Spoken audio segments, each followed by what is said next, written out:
सिंधुदुर्ग येथून एक अत्यंत दुर्दैवी घटना समोर आली आहे।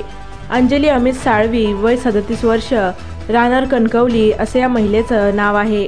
अंजली ही आपल्या बहिणीला सोडायला गेली, मात्र रस्त्यातच काळाने घाला घातला।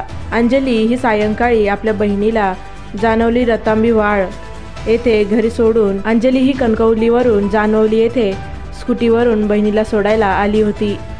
बहिणीला सोडून माघारी परतत असतानाच मागून येणाऱ्या कारने तिच्या स्कूटीला जोरदार धडक दिली। यात ती गंभीर जखमी झाली।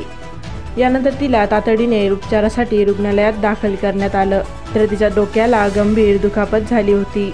मात्र उपचाराआधीच त्यांचा दुर्दैवाने मृत्यू झाला। त्यांच्या पश्चात त्यांची 2 मुले व संपूर्ण असा परिवार आहे। या घटनेने संपूर्ण कुटुंबावर अवघा दुःखाचा डोंगर कोसळला आहे। अत्यंत दुर्दैवी अशी ही घटना। त्यामुळे वाहनांनी प्रवास करत असाल तर वाहतूक नियमांचे पालन नक्की करा व हेल्मेट वापरायला विसरू नका। तुमची एक चूक तुमच्या व इतरांच्याही जीवावर बेतू शकते, त्यामुळे काळजी घ्या व सुरक्षित राहा। व अशाच महाराष्ट्रातील ताज्या बातम्या पाहण्यासाठी आपल्या चॅनलला नक्की सबस्क्राईब करा। बातम्या गोळा करायला खूप मेहनत लागते, त्यामुळे चॅनलला नक्की सबस्क्राईब करा व बातमीला लाईक आणि शेअर करायला विसरू नका।